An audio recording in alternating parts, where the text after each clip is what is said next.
E por isso, eu quero mostrar para você algo que talvez possa elucidar algumas coisas na sua mente e te ajudar a mudar de vida. Porque o grande desafio não é vir para a igreja. Não. O grande desafio não é ser membro de uma instituição. Não. O grande desafio não é prestar um nível de serviço. Não. O grande desafio é ter um nível de mudança que faça com que outras pessoas sejam alcançadas por aquilo que me alcançou, que sejam atingidas por aquilo que me atingiu. E talvez nós tenhamos aqui hoje um dos maiores obstáculos, que eu confesso a você que até hoje não tinha olhado por essa ótica nesse texto. Coloca para mim, por favor, Marcos, capítulo 5, verso de número 2. Preste atenção. Marcos 5, 2. E saindo ele do barco, lhe saiu logo ao seu encontro dos sepulcros um homem com espírito imundo. Repita comigo: espírito imundo. De novo, espírito imundo. Preste atenção em mim. Primeiro que esse texto, ele é bem complexo, se nós olharmos, por exemplo, o capítulo 4, verso 36. Bota aí, 4:36.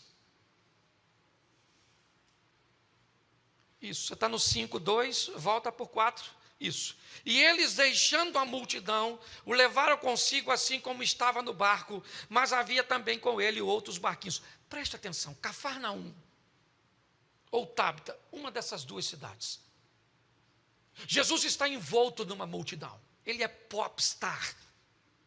Ele está maximizando o seu alcance de projeção e de expansão da mensagem. O ambiente é propício. Ele está lotado, um cultão. E agora ele entra no barco e vai do outro lado. Capítulo 5, verso 2. Um homem. Preste atenção, não era essa. Eu não faria isso. Você não faria isso. O que você e eu faríamos era deixar esse indivíduo, que não tinha nenhuma expressão, nenhuma posição social, ele não era um Pôncio Pilatos, ele não era um César, ele não era um governador, ele não era um senador, ele não era ninguém. O que eu e você faríamos é pegar o barco de Decápolis e sair de perto desse homem e ir do outro lado, onde tem muita gente para te ouvir, muita gente para te ovacionar, muita gente para reconhecer seu ministério. Jesus deixa esse montão de gente. Seja franco. Se você tivesse a oportunidade de pregar para 20 pessoas ou para 2.000, qual dos dois convites você aceitaria? Ou para pregar para 2.000? Você quer maximizar seu potencial, alcançar mais pessoas. Porque nós entendemos que se tivermos uma abrangência maior, teremos mais êxito. Pois é, Jesus deixa essa multidão e vai do outro lado encontrar com um homem cheio de demônios. E eu quero falar para você, em nome de Jesus Cristo, louvado seja o Eterno por esse cara estar cheio de demônio.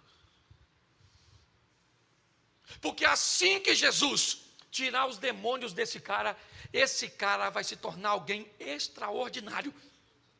E eu aprendo nessa passagem que é muito mais fácil tirar demônio das pessoas e fazer com que elas mudem de vida do que tirar as pessoas de si mesma para fazer com que elas mudem sua história.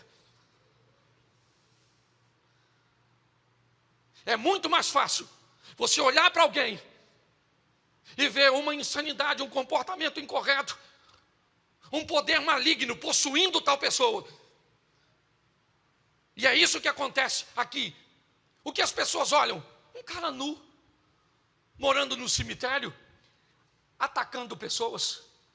Um nada. É isso que ele é. Ele é Um ninguém. O problema é que Jesus não está olhando para quem Ele é. Jesus está olhando para quem Ele pode ser, se for alcançado pelo poder que Ele tem. Você está entendendo? O que as pessoas falam a seu respeito, o que elas pensam a seu respeito, não é nada diante do que Deus sabe que pode fazer através da sua vida. Mas você sabe qual é o grande problema nosso? É que nós não temos demônio. O que nós temos é ego. O que nós temos é uma postura que faz com que o poder de Deus não consiga se manifestar. Ele não consegue fluir. Ele não consegue se desenvolver. Porque quando Jesus chega, o que esse cara tem? Ele tem espíritos malignos. Ele está nu. Ele está todo machucado. Ele está ferido. É isso. Os discípulos não sabem o que estão fazendo. É Decápolis, as 10 cidades. Lá não tem comida judaica. Lá o porco é elemento de sacrifício a deuses pagãos. O que eles estão fazendo ali? Judeus de carteirinha, Pedro, Tiago, João, André, Filipe, Mateus. Eles não querem estar ali, ainda mais numa situação daquela. E agora aquele homem maluco, sabe? Pô, a gente podia estar do outro lado, Cafarnaum, a casa da sogra de Pedro, lugares para fazermos uma refeição, para sermos bem recebidos. O que é que nós estamos fazendo aqui? Nós estamos aqui para mudar gente. Porque se gente resolver mudar, o inferno vai ter que recuar. Porque se gente resolver mudar, o casamento vai ser algo extraordinário. Porque se pessoas resolverem mudar, os filhos serão amados como nunca foram.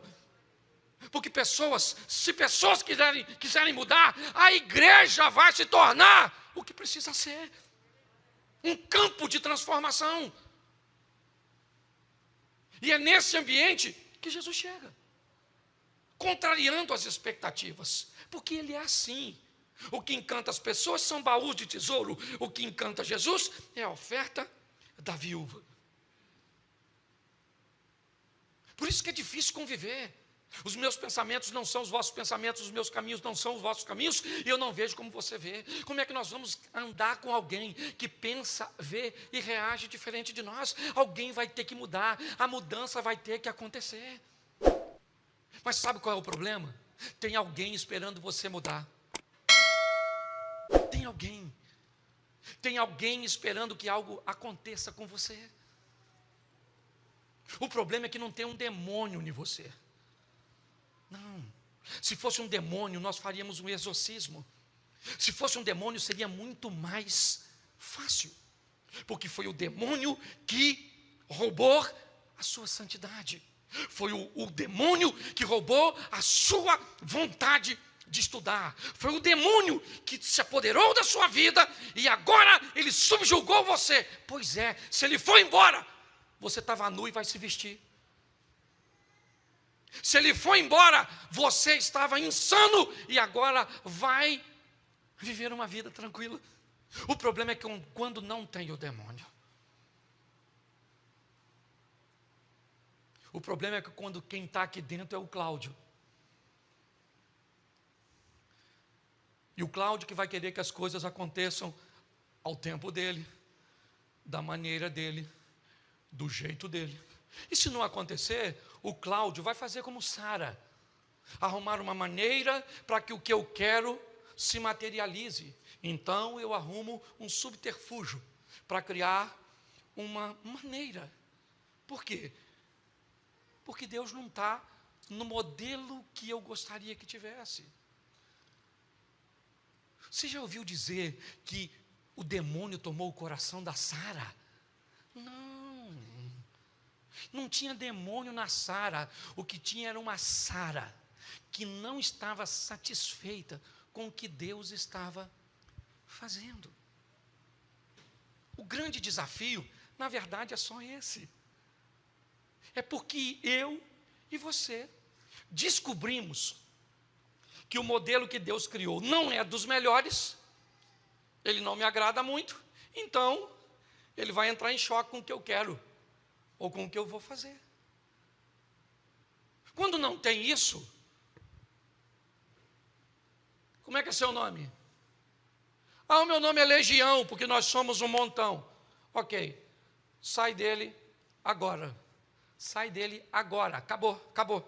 Eu vim aqui para expulsar você da vida dele, porque você que está estragando a vida dele. Vai embora agora e acabou. Pronto. E agora? Agora eu estou nu. Caraca, eu estou nu. Arruma uma roupa para ele aí, porque ele está arrependido de estar nu. Agora ele está vestido. Agora ele se senta e vai bater um papo e vai conversar. E agora ele está aqui. Bom, tá joia. Mas para ele estar desse jeito, o que aconteceu? 2.000 porcos morreram. Bom, aí tem problema. Porque como é que esse camarada está legal? Eu não quero saber se ele está legal, eu quero saber cadê os porcos. Por quê? Porque bicho vale mais do que pessoa. Porque planta vale mais do que pessoas. Sim, com todo respeito, eu não uso um sapato numa pele de um animal, mas eu sou a favor do aborto. Não tem coerência. Sabe? É quando Jesus cura o paralítico e alguém diz, mas era sábado. Ô, irmão, esquece o sábado. O cara era paralítico e agora o cara está andando. Não, mas não pode porque é sábado. Irmão, tem alguma coisa de errado com você. Tem alguma coisa de errado com você. Você não está entendendo o bem coletivo. 70% dos 10 mandamentos falam do bem coletivo. Tem alguma coisa de errado no sistema. Quando nós olhamos para esse ambiente, o que nós estamos vendo? Um cara sentado, e tem gente preocupada com um porco que morreu afogado. E agora chegou a hora de Jesus ir embora. Ele não vai ficar ali muito tempo. Ele vai embora. E quando ele vai embora, o ex-endemoniado, o outrora endemoniado, o outrora nu, chama Jesus e diz, eu preciso que o Senhor me leve. Eu preciso ir com o Senhor. Não faz sentido eu continuar desse lado. Deixa eu entrar nesse barco e ir contigo. Deixa. Me permita. Jesus disse, não. Você não vai comigo. Porque na minha equipe, eu não tenho ninguém capaz de ficar desse lado. Eu não tenho. Todo mundo que eu tenho aqui é preconceituoso o suficiente para achar que o povo daqui não merece salvação. Então eu vim aqui, enfrentei uma tempestade, a incredulidade dos meus discípulos, a incompreensão do dono dos porcos e todo esse furdunço que está instaurado, porque eu vi em você um potencial que ninguém viu.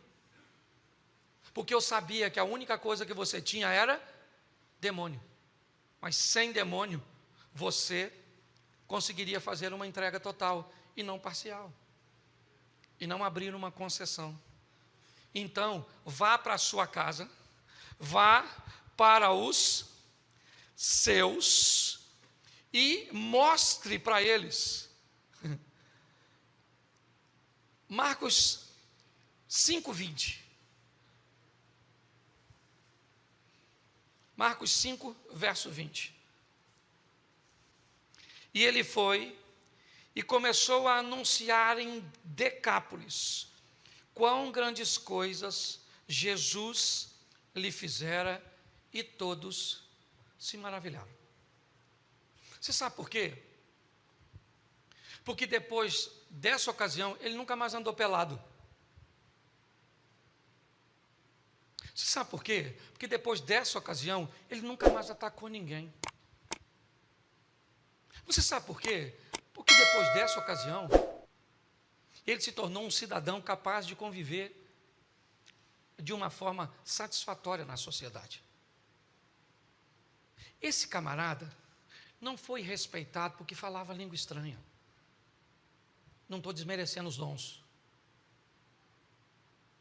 Eu só estou dizendo que o que fez esse cara impressionar uma cidade pagã foi a mudança que ele conseguiu viver quando o demônio saiu e Jesus entrou.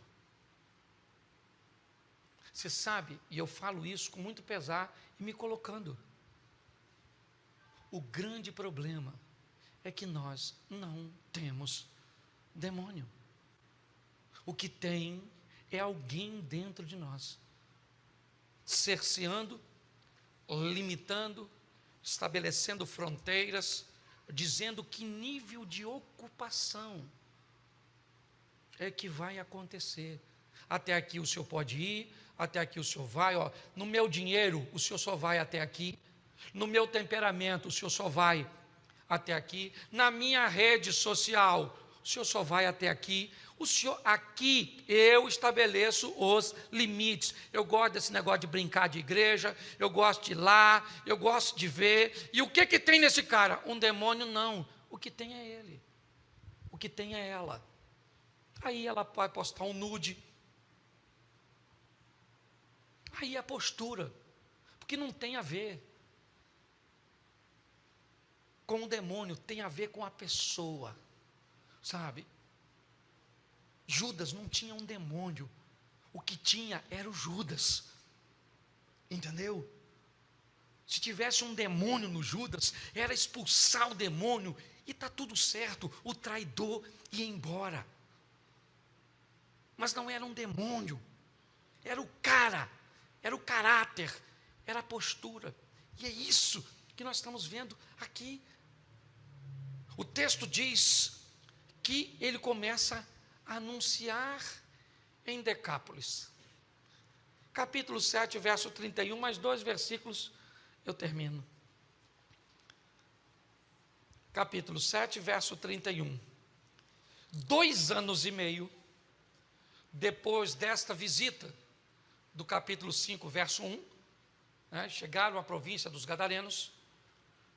2 anos e meio depois, Jesus volta a Decápolis, Tiro e Sidom, e ele vai pelo mar da Galileia, pelos confins de Decápolis. Ele vai retornar para Decápolis. O que vai acontecer agora, ele vai curar um gago surdo, e ele vai fazer a segunda multiplicação dos pães. E preste atenção nesse texto agora. Onde acontece a primeira multiplicação dos pães? Cafarnaum, sobram 12 cestos, simbolizando o ministério de Jesus, as 12 tribos de Israel.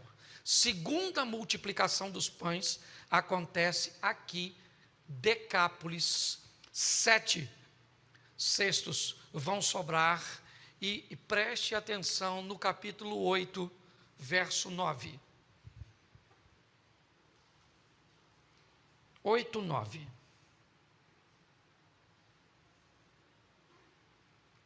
Lê para mim.